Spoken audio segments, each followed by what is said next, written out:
So, welcome everybody to the channel where we never turn off the console. Today I'm bringing you my top 5 favorite video games of all time. This is the second part of a top 10 list, so if you have missed the first 5 games, don't forget to go down on the description, a link will be down there so you can check the video out. If you're new around here, don't forget to subscribe to the channel, turn on the notification bell so you don't miss any upload that I do to YouTube. Drop a like on the video, comment down below if any of these games are your favorites as well. And without further ado, let's get into it! Number 5. Kingdom Hearts. Yes, I know that Kingdom Hearts 2 and 3 are much better polished games, but the first iteration of this franchise is the one that has a special place in my heart. For those of you that don't know, Kingdom Hearts is a crossover between Disney and Final Fantasy characters. The concept seems odd, but believe me when I tell you that it works really well. In this game you play as Sora, a young boy that lives in a tropical island, and along with his friends Riku and Kairi, he has the dream to leave the island and explore the world. In the beginning of the game, the island where Sora and his friends live in is attacked by a strange dark presence.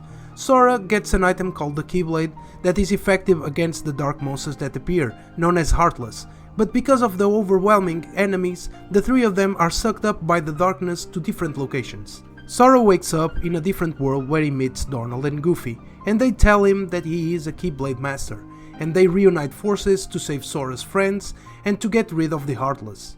In this game you travel around different worlds that are based on various Disney movies, like Hercules, Tarzan and Aladdin. These worlds are really well designed and colorful, and it makes you feel that you are really inside the environment of the specific franchise. The gameplay is really simple, you can go through almost all of the game by just smashing the X button, but nonetheless it is enjoyable. The only problems that I encounter with the gameplay are the way that you travel between worlds in a spaceship called Gummy Ship. This part is really dreadful. The camera in battle sometimes doesn't let you see the enemies, but you can work around it using the lock-on option. The soundtrack and sound effects are top-notch, and the voice acting is really good. Okay, it's not the original Disney characters' voices, but they are really good imitations. This game's story is what made me fall in love with Kingdom Hearts, and the enjoyable gameplay and sounds in general made this one of my favorite games of all time. Number 4. GTA San Andreas.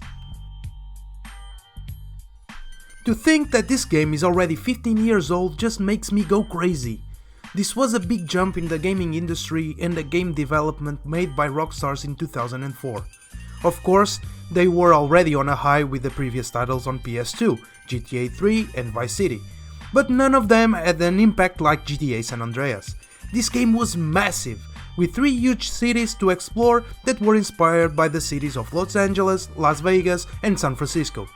In this game you impersonate the character of Carl Johnson, a gang member that has been away from his hometown for 5 years, but when he discovers that his mother has been murdered, he decides to return to the city of Los Santos. The story is incredible.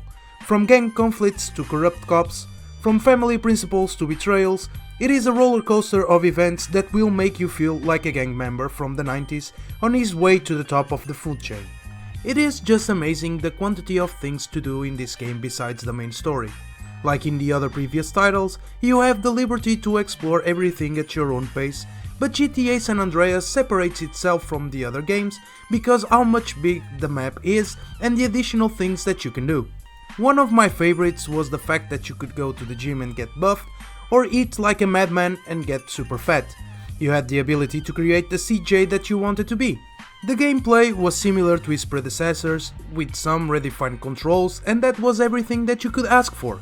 Of course, you can say that these controls didn't age that well when compared to GTA 5, those ones run like butter, but for the time the controls were really good and engaging. But, although I liked the mechanics in general, there was some missions that pushed my buttons. For example, you have a mission where you need to control a little airplane toy with a gun attached and destroy some vans by shooting at them. And especially on PS2, I had so much trouble on flying that thing. I was always crashing when I need to do tight turns, and that got me really frustrated for spending so much time on that mission just trying to control the stupid little plane. Another thing that wasn't that great was the fact that there wasn't checkpoints. If you failed a mission, you had to go back to start all over again. That could become annoying, especially when the start point of the mission was at 5 minutes distance or more. But everything was forgiven when you look at everything else that GTA San Andreas has to offer. Do you want to play some pool? No problem, we got you. Shoot some hoops? Be my guest. Arcade machines? We got those as well. Slot machines, roulettes, jump from a plane with a parachute, lowrider competitions, start riot with other gangs to try to control their territory, the list goes on and on. There is so much stuff to do in this game that you can lose hours and hours and it never gets repetitive. The graphics are not the best on PS2, but they do their job quite well, and once again you have to forgive it for the experience that GTA San Andreas brings. It is too massive to have the best graphic display. But that doesn't even matter when everything else is so great. The soundtrack is excellent. From old school hip hop to reggae to alternative rock to country music, you will find something that you will enjoy. And we cannot leave out the voice acting. Oh my god, it is so good! When I played this game for the first time and I heard the voice of Samuel L. Jackson impersonating the dirty cop Frank Tenpenny, I knew that I had something special on my hands. Carl Johnson, my man. I need you to do me another favor. Kill Pulaski now this fat? There's no stopping you. Drop the gun. GTA San Andreas is my favorite PS2 game of all time and my favorite GTA game period. Everything that came next was good, very good actually, but never gave me the same experience that I had with San Andreas. The freedom to do whatever I wanted, that was something that was never done to this scale until this point. And the excellent storytelling are going to leave a mark in me forever. Number 3. Red Dead Redemption 2.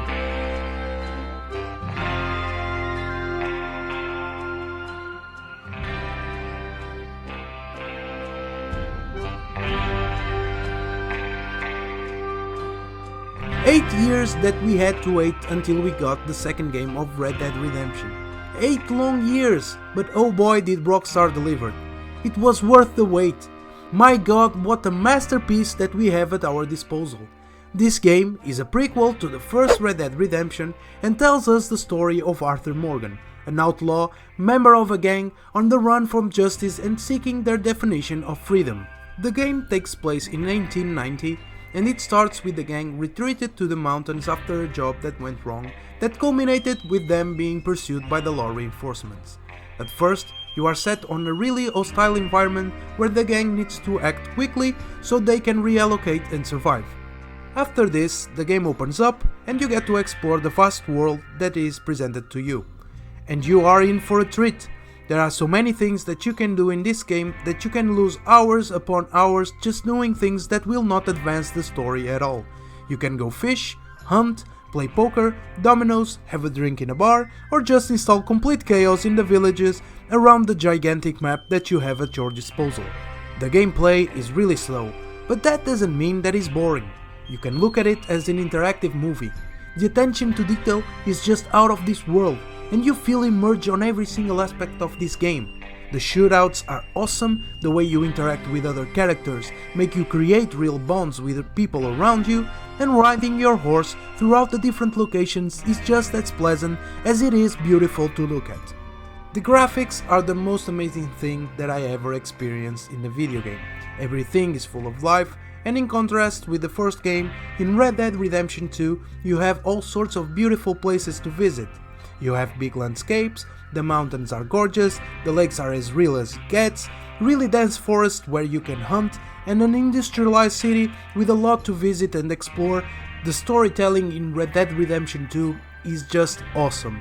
The voice acting is perfect, every dialogue has meaning and doesn't get repetitive or boring, and every time you talk to a different character you want to know more and more about them. The soundtrack fits like a glove, with the western vibe all over it. It's not that memorable, but it fits perfectly. The only complaint that I have with this game is the close combat. It's too slow for my liking. It looks like you have to ask permission to an arm to move the other. It should be a little bit more fluid on my perspective. This is an amazing adventure full of things to do, a top-notch storytelling, and the best graphics that this generation of consoles has to offer.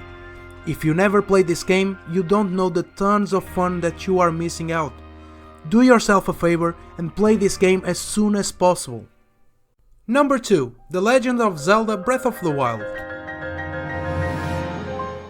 This was the first game that I played on the Nintendo Switch, and it was an unforgettable experience. A masterpiece that I hope it can even be improved with the sequel. If Nintendo can sort the small problems that I had with this game, next time I make this kind of list, I will probably be putting it at number 1. The premise of this game, like in all Zelda games, is to save Princess Zelda from the evil Ganon. But in The Legend of Zelda Breath of the Wild, Link wakes up without his memory and encounters an Hyrule kingdom shredded into pieces.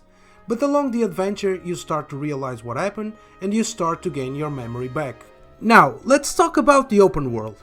Just one of the best that I ever played. If you can see it, you can reach it, you can go anywhere you want, you can even go straight to Ganon. Although I don't encourage you to do it because the probability of you getting smoked on the way is really high, if not certain. The game gives you from the beginning an incentive to explore, because you don't have tutorials, you just try out the controls and you are good to go. You can explore the map in any way you want, there is no wrong or right path to go, you just make your own. One of the things that I loved the most to do in The Legend of Zelda Breath of the Wild was getting on the top of a new-founded tower and just look around to plan what my next move would be. I would just have a look, and if something interesting caught my attention, that would be my next destination. I would just paraglide down the tower and get going. The visuals are just beautiful. From the mountains to the lakes, rivers, the little populations that you find along the way, to the animals' behavior in nature, everything is full of life and personality. One of the biggest strengths of this game is the gameplay. Yes, I already told you that you can go anywhere you want, but the game doesn't stop there in what it has to offer. First of all, the combat system is really good and has an enjoyable learning curve. I don't know how to explain it better, but it can be simple and complex at the same time. From time to time you need to strategize how you are going to approach a certain enemy, because if you rush into him, you are probably going to get smacked. Another great thing about this game is the little puzzles inside the shrines. Some more complex than others, but although a little bit repetitive, they are really enjoyable. But the creme de la creme are the dungeons inside the Divine Beasts. You need to solve a much larger scale puzzle where you need to move the Divine Beast in order to solve them, and in the end you have a boss fight. These are amazing, but there are some flaws in the gameplay in my perspective. To start, I don't like that much that all the weapons that you get can break. I think that should exist the two types, weapons that break and weapons that don't. Yes, you have the Master Sword, but even that one breaks and has a cooldown period. Another thing that got into my nerves with this game was the rain. It rains too much in Hyrule. And when you are in the middle of climbing an enormous mountain that you can barely get to the top using all your stamina, if it starts to rain, you can forget about it. You are not going to make it. This happened too many times, and from time to time you will get frustrated. Now the soundtrack. I just love it. It is so relaxing and involving, and the sound effects complements it perfectly. It is a match made in heaven. From time to time I even listen to the soundtrack to do some work and to concentrate myself. It makes me feel comfortable. This is my favorite game on the Nintendo Switch so far. Just an incredible adventure that will take you hours to go through, especially if you intend to explore everything that the Hyrule Kingdom has to offer. Number 1. The Witcher 3 Wild Hunt. And here we are, my favorite game of all time, Witcher 3 Wild Hunt. This game took me by surprise. When I got it, I was a newbie to Witcher's world, I have never played the first two games and I have never read the books, so I didn't know anything in terms of plot and what to expect. The only thing that I knew was that it was a very bold open world game and that you would impersonate the role of a monster hunter named Geralt of Rivia. Information that I got by the previews and all over the internet about this game. Once I started playing the game, I fell in love with the world around me. A broken society where everyone is trying to survive the ongoing war the best way they can. Your purpose is to find Ciri, a girl that you have raised as your own, that is being pursued by the Wild Hunt that wants to capture her and take advantage of her hidden power. So you go from side to side looking for her, trying to gather information and clues about her whereabouts. For that, you run into a bunch of characters that you will need to help so they cooperate with you in your journey to find Siri. All of these characters are really interesting with different personalities in their own stories. So, in order for them to help you, you will need to take care of their problems first. You will need to break curses, track monsters with your Witcher sense, and then slay them. You even need to enroll in a theater play. This part is hilarious, by the way. A badass like Geralt doing theater, it is something that I found really funny and a nice break from all the barbaric stuff going on all around. To slay beasts most foul, 'twas for this I was made. I kill as my calling, not just to get paid. Every corner of the giant open world that is presented to us is piled up with things to do.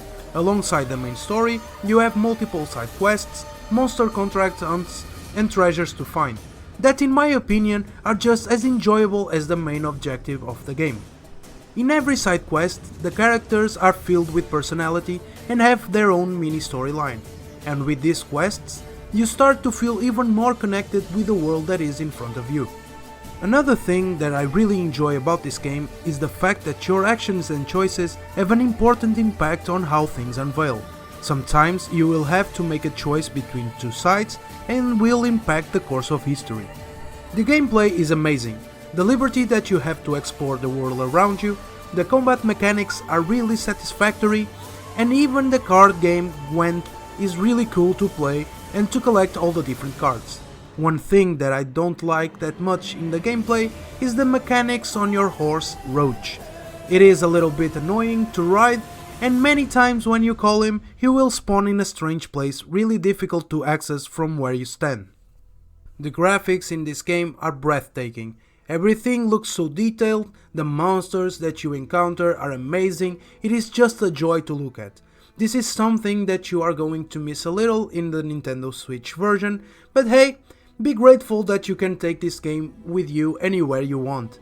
The voice acting is top notch, giving all characters that you encounter a level of differentiation, and the soundtrack complements the game really well. Of course, there are some problems with the game, like some drops in FPS and some glitches, but everything is moved to the side when we look to the big picture. Witcher 3 Wild Hunt is without a doubt the best game that I ever played, and although I have already spent 100 hours on this game with the main story and DLC included, I want to spend another 100 just exploring everything else that I missed along the way. I cannot recommend this game enough. Just play this game immediately. And now you can even play this game on the go with the Nintendo Switch version. Trust me, go play it now. There you go guys, my top 10 favorite video games of all time. I hope you enjoyed the list. You are a legend if you stayed until this point. Stay home, stay safe, play video games. Check out my social media pages, I will leave the link on the description. And I will see you guys on the next one.